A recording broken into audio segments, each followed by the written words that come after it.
Olá, tudo bom com vocês? Aqui é a professora Jamília, de Ensino Religioso, e nós iremos dar início ao nosso projeto Pandemia e Religião, o impacto das religiões em meio a uma crise sanitária. Esse primeiro momento, nós iremos conversar um pouquinho sobre qual é a visão da religião, como é que pensa a religião a respeito de algumas questões pandêmicas que está acontecendo não apenas no Brasil, como no mundo.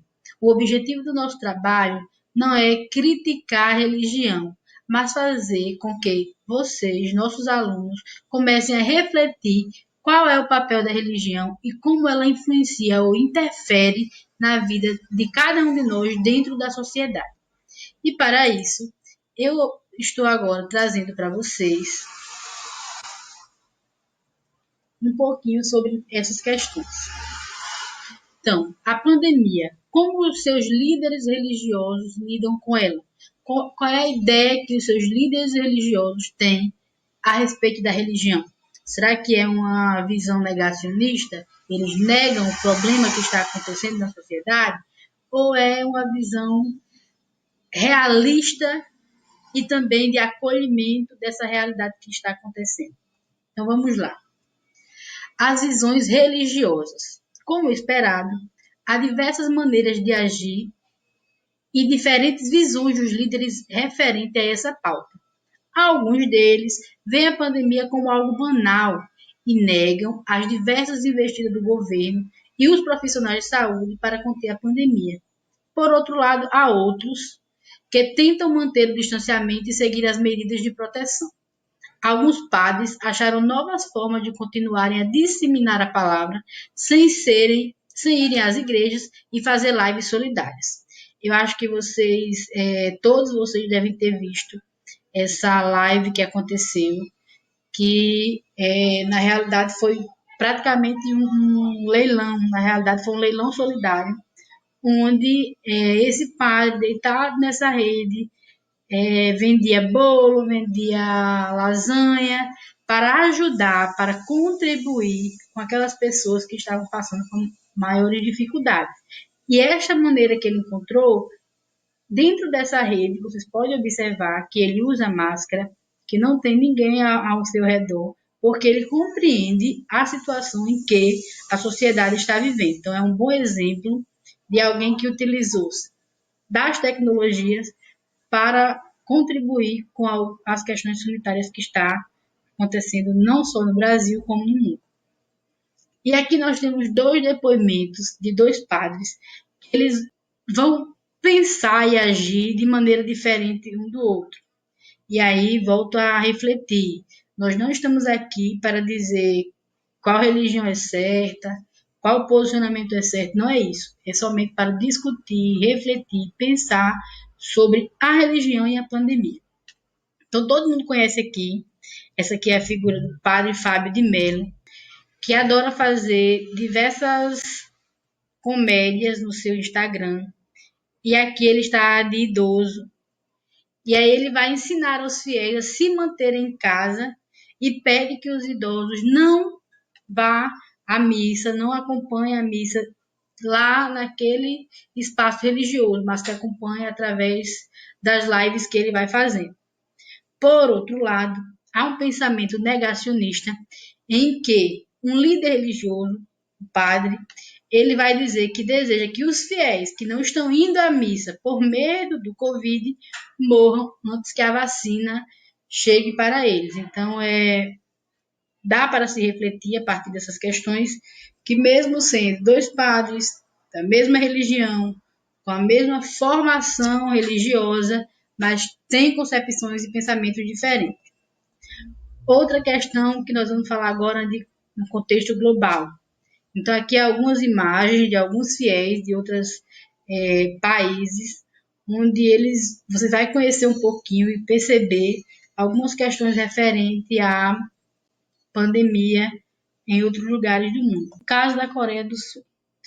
O caso da Coreia do Sul fala sobre a questão de um líder religioso cristão, considerado evangélico, de uma seita evangélica, omitiu dados e nomes de seus seguidores, seus fiéis, que estavam praticando os cultos, que estavam naquelas igrejas, que tiveram contato com algumas pessoas que tinham contraído o coronavírus e até mesmo daqueles que estavam afetados. E o governo da nação asiática afirmou que essa decisão prejudicou o rastreamento do surto no país, ou seja, nesse momento nós podemos perceber que uma decisão religiosa impediu o controle de um problema sanitário naquele país. Outro caso é na Ucrânia, de um padre ortodoxo que é conhecido como Patriarca Filarete, que foi diagnosticado com Covid e antes desse diagnóstico ele teria dito que a Covid-19 era uma punição divina para os homossexuais. Isso repercutiu de forma muito grandiosa em todo o país. E aí a gente vai perceber outra questão que não tem nada a ver com a questão de sexualidade, nem com questões de gênero, mas que o preconceito, a partir de um pensamento de um líder religioso, repercutiu tão grande em relação até à posição sexual dele. O caso do Afeganistão. A propagação. Primeiro a gente tem que entender o seguinte: dentro do contexto do Afeganistão e alguns países do Oriente Médio, eles vivem uma situação de guerra constante. Eles vivem uma situação bem diferente aqui do Brasil, no que se refere às questões sociais. É pior ainda do que aqui no país, né? A maioria do povo é islâmico, faz parte do islamismo. Isso não quer dizer que o islamismo é uma religião ruim ou é uma religião boa, mas eu estou contando um fato social. E esse povo, esse país é um lugar muito pobre, com muita desigualdade social, com muitas crises, conflitos armados, inclusive.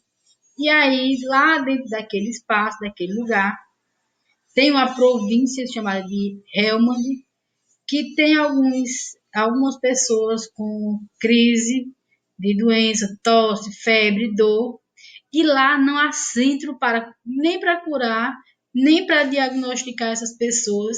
E isso que acontece. Não tem também nada que aumente, que ajude, que contribua para a conscientização sobre a doença. E aí, dentro daquele espaço, dentro daquele país, vai se disseminando de maneira mais devastadora a crise do coronavírus, além das questões, todas as questões sociais que lá acontecem.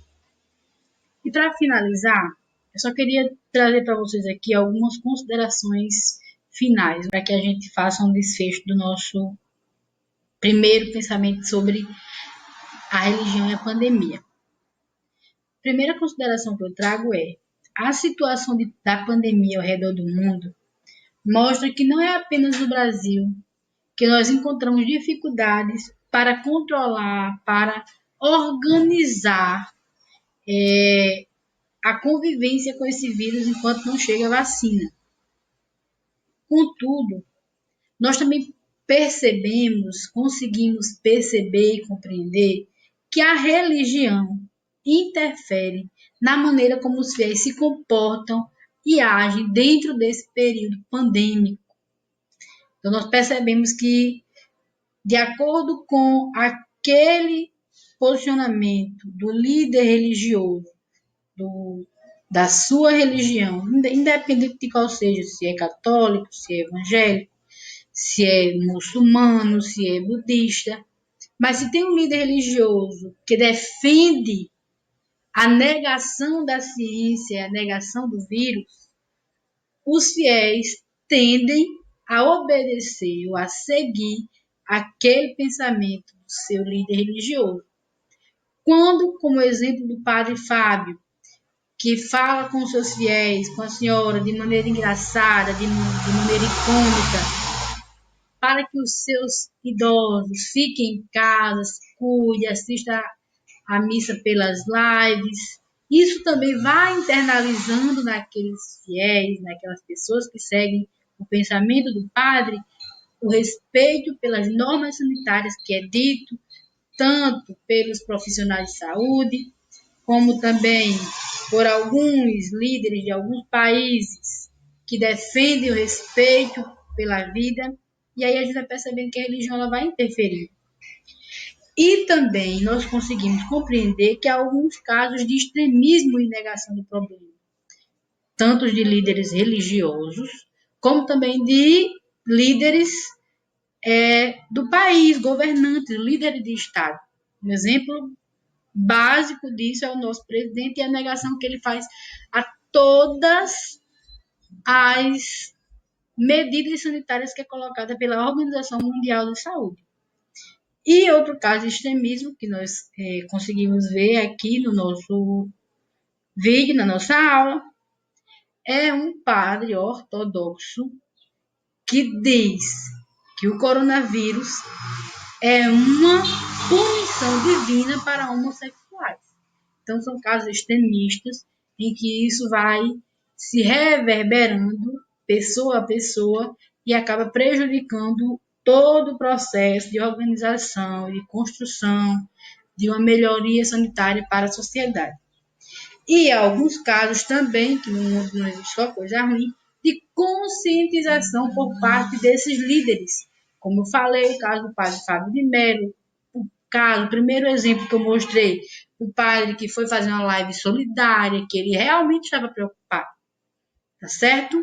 Então é isso, meus queridos. Eu espero que vocês tenham gostado, espero que tenha realmente surtido uma reflexão. Eu sei que ainda é pouco, não é tudo, mas eu espero que tenha surtido uma reflexão, um pensamento mais crítico sobre esse tema que nós iremos abordar em algumas de nossas aulas nesse percurso do nosso projeto, tá bom? Então, tudo de bom para vocês e até mais.